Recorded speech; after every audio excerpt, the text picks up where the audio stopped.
All right, let's jump right in. The Korean Peninsula. For over 70 years, it's been one of the world's most tense flashpoints. But what if the way we've been thinking about it is missing a huge piece of the puzzle? Today, we're going to explore a really fascinating proposal for a new path forward, all based on some sharp analysis from retired U.S. Air Force Lieutenant General Dan Leaf. So, let's start with a question, a deceptively simple one. When did the Korean War actually end? Go ahead, think of a date. Something in the 1950s probably comes to mind, right? Well, here's the twist. It didn't. The fighting, the shooting, that stopped way back in 1953. But believe it or not, the war itself is technically still on. And that simple fact is the key to this whole thing. It's why we're calling this first section the war that never ended. This isn't just some historical footnote. It shapes everything about the security situation on the peninsula, even today. You see, when they signed the Korean War armistice in 1953, it was never meant to be the final word. Not even close. It was explicitly called a temporary stop to the fighting. It was basically a placeholder, a timeout, until everyone could get together and sign a real, formal peace treaty. And this timeline, wow, it really puts it into perspective. The armistice gets signed in 53. They try to hammer out a peace deal exactly one time, at the Geneva Conference in 1954. It fails. And since then, nothing. Fast forward all the way to today, and that temporary state of war is still the reality we're living with, more than 70 years later. So, okay, what happens when you let a temporary state of war fester for 7 decades?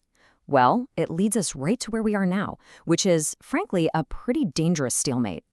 For a long, long time, the U.S. playbook for North Korea has had these 4 main chapters.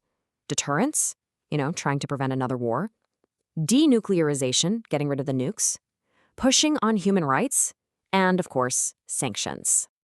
But here is the absolute crux of the problem. According to the analysis we're looking at, every single one of these efforts has ground to a halt. They're all stalled. The sanctions aren't really working, and there's no real movement on any of the other fronts.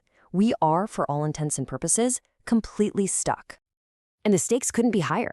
We're talking about a stalemate with the very real potential for nuclear conflict. What makes it even scarier is that there is a total and complete absence of official interaction between the US and North Korea. Nobody's talking. And when nobody's talking, it's way too easy for a mistake or a miscalculation to spiral into a full-blown catastrophe. So, if the old roads are all dead ends, is there another option? This is where the source material we're digging into today suggests something radically different, a truly new path to peace. Here's the core idea, the big shift in thinking. What if we stop treating peace as the prize you get at the very end of the game? Instead, what if we make the pursuit of peace its own active, independent mission within U.S. strategy? And hey, this isn't just some vague concept. There's a very concrete plan attached to it. The proposal is to create a brand new, dedicated team inside the U.S. government called the Office of Korean War Resolution, the OKWR, focused on this one single goal. Okay, so an Office of Korean War Resolution. What does that actually mean? How would this thing work? Let's get into the nuts and bolts of the plan. Now, if you're picturing some giant new bureaucracy, think again. This thing is designed to be the exact opposite. We're talking super lean and hyper-focused. A tiny staff, maybe just 2 or 3 people, a really modest budget, around $2 million a year, and get this, a 2-year sunset clause, which means if it doesn't show progress, it just goes away, no blow. And its mission is so important to understand. The goal of this tiny office wouldn't be to run out and sign a peace treaty on day one. Instead, its job would be to prepare the U.S. government so that if and when an opportunity for peace ever pops up, we're actually ready to grab it.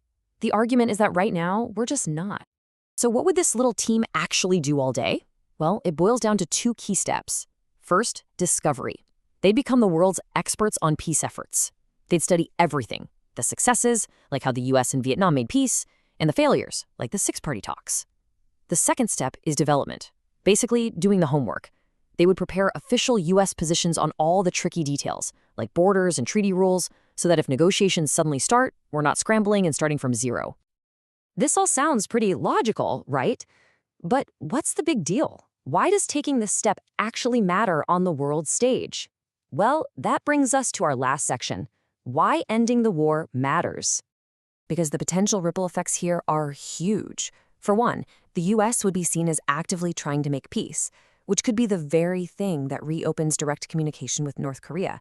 That alone dramatically lowers the risk of some accident spiraling out of control. It gets the US prepared for anything, and it might even force China to play a more helpful role in the whole process.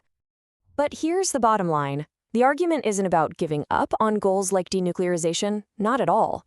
It's about creating a brand new doorway to get there. The idea is that preparing for peace might just be the key that finally unlocks progress on all those other issues that have been stuck in neutral for decades. And that leaves us with a pretty powerful thought to chew on. After more than 70 years of this frozen conflict, what if the best way to prevent the next war is to finally, formally end the last one?